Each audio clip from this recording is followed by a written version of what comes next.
can't dance like I used to. Okay.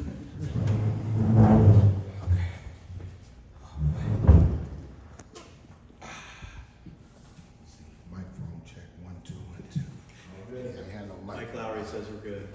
I'm good. Ready. Where I'm looking? Anywhere? I'm looking here, there. You know, I'm a Whoever pro. asked you. You know, my nickname is One Take Jake, so I do things in one take. Well, I have experience. 1 week in, how's it looking so far?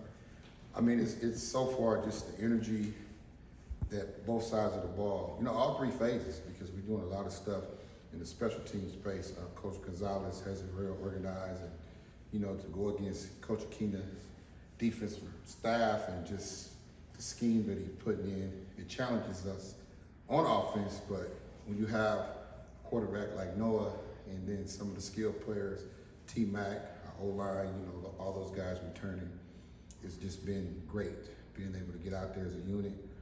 Coach Oglesby, our line coach, which I've been with the past 4 years at San Jose, has brought a real good, detailed energy to an already experienced group. And, you know, they're putting in a lot of good work together and getting some chemistry with the wideouts. And then the running backs, you know, we're trying to make sure we do our part, but it's been good and it's been fun so far. Considering the position being more wide open maybe than some others because of there's only one guy here who played here last year, does bringing in a guy like Qualley with you, does that give him a leg up on the other ones because he already knows what to expect from you and what you expect from him? Well, first of all, he didn't come with me when the portal, then he came, so I want to make sure we get that straight. But having him knowing how I teach is really important. But he had to learn the verbiage in the playbook just like everybody else, because we didn't carry over. We may have carried over 20% of the verbiage. We've changed 80% of our verbiage to fit the team. So it wasn't just about it fitting him. We didn't bring San Jose State verbiage with us. You know, we made sure that it fit. They had a real good team last year. They won 10 games. So how much do you need to change? How much do you need to mesh? But him knowing how I work is really important because he's in the meetings. He's not only with me, he's with Coach Oglesby, our O-line coach. He's in there with Coach Babers and Coach Lau, the quarterbacks, meeting with them, understanding the whole offense. So he's just a detailed worker, and he brought that work ethic with him because that's how detailed that I like for them to be. I don't want them just to know what they have. I want them to know what the entire concept is on every play. You're gonna see a lot of pointing and pre-snap reading and a lot of talking. He's bringing that to the table, and I think it's rubbing off on Rayshawn and Brandon and the other guys. From the time that you recruited him to San Jose State till now, what stands out to you about his improvements as a running back? Just his leadership. You know, he's always been talented.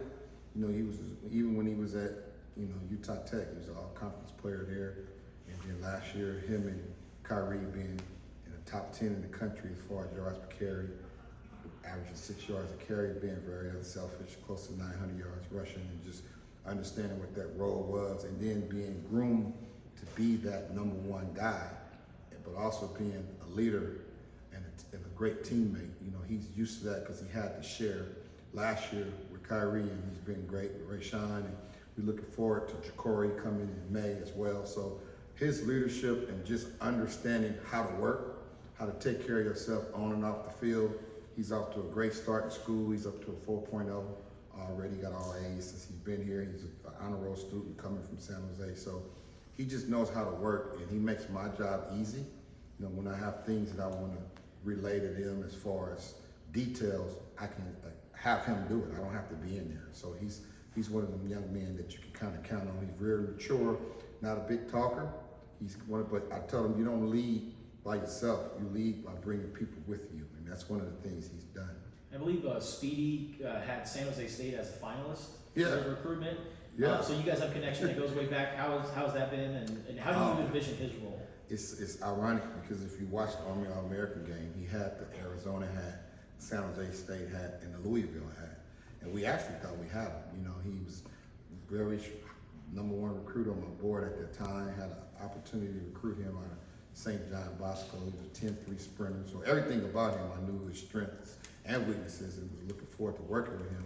So here it is, you fast forward 2 years later, I'm able to still do that. I think he can be a major part of what we're doing in our offense, just improving, getting his weight up, getting stronger, improving in catching the football as well, and then being huge in the special team space. I think that's a challenge I have for him. There's so many ways you can affect the football game. It's not just by running or catching the ball. You can change the game in the special team space, as well as being a very good change of pace running back, a third down back, which means you're going to have to know how to pre-snap, read, block, protect. We have one of the best quarterbacks in the country, so he needs to be able to count on you that you're able to ID and protect things. So I'm going to find ways to get him on that football field because he's a very dynamic player. He's real humble. He's a great teammate, and he's one of our returners. And I just want to see him shine because he's earned the opportunity to do that. With blocking, you talked about blocking, and today was full pads. Mhm. What did you see out of your group today, being able to go up against those linebackers and really have some contact there? Well, it was the effort piece is what I was worried about. I told them, when we don't cut each other, we try to stay up high, which is going to give the advantage to the defensive players. We have a very good physical group of linebackers that play real hard, especially at number 5. You better be on your A game. But the biggest thing for us is the technique right. I don't worry about the win or lose the rep. Are you properly using the technique when you are blocking? Because I got a big old sign in my room and it says no block, no rock. So if you don't block, you don't protect, you're not going to play. So that's something that we really, really emphasize as part of my indie. If you looked at one-on-ones when everybody else was running routes against each other, we were doing one-on-one blocking against the linebackers. That's something that I really put a heavy emphasis on, and I think they're buying into it. They're competitive, and we're going to continue to do it. Every time you see us doing one-on-ones, you will see us down there blocking because I want them to be able to master that.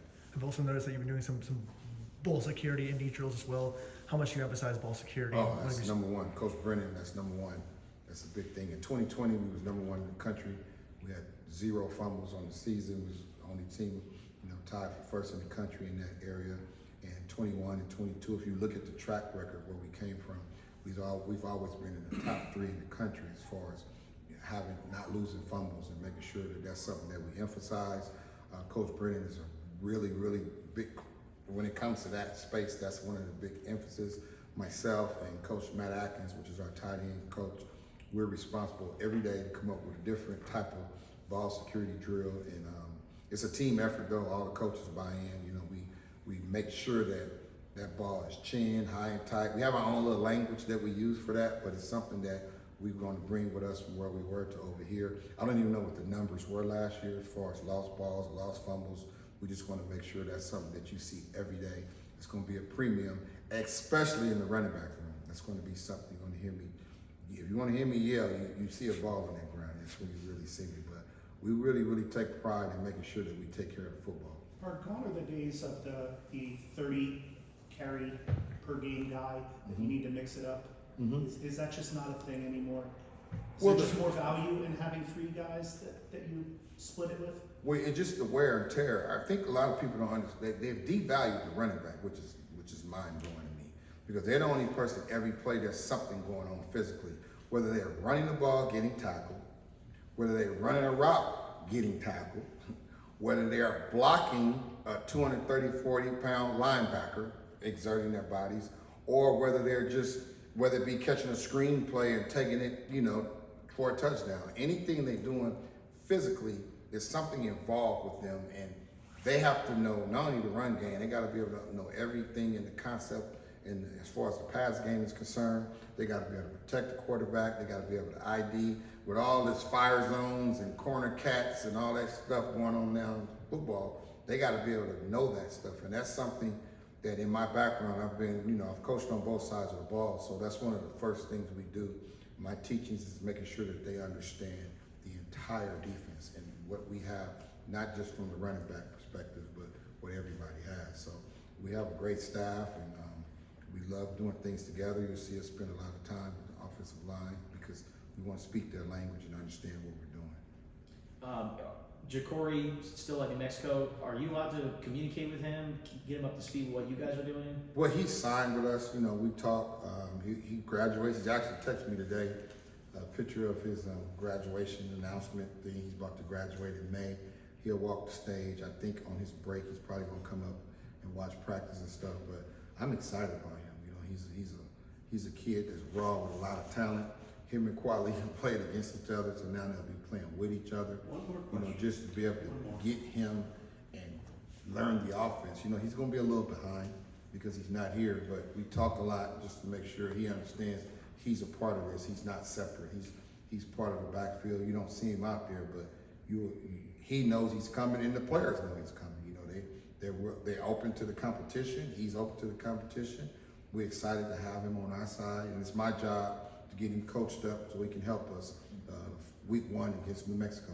I guess from an outsider's perspective, Last question. it's easy to assume that Ja'Cory, Quali, and Speedy are kind of your top 3 guys, but where are Brandon Johnson and Jordan Washington? Where are they at in this process? I mean, they're very talented. I mean, anytime you got a 10-2 guy with Jordan and a 10-5 guy with Brandon, you know, they're young. You got a true freshman and a redshirt freshman. So you just try to get them to learn the core of the offense. And then it's another thing I always tell them, how can you affect the game with that type of speed and that talent in the special team space, you know, finding roles for them where they can help us win football games, but also knowing the offense in the event. Yeah, you got 3 guys, but we know the nature of this business. The running back thing can change with one injury. They're on the field playing. And with the new rule, you know, you can play them in 4 games, you know, pick and choose where that is. And if knock on wood, when you make the bowl game, that makes 5. So there's an opportunity for them to get a lot of experience playing. But the biggest thing is making sure they know what they're doing and not overwhelming them too much. But I think Brandon is having a real good spring. This was Jordan's first day, you know, coming back and being able to participate. And once I watch film with him, you'll see more of him as we go in the spring. All right, that's our time. Thank you. Appreciate you.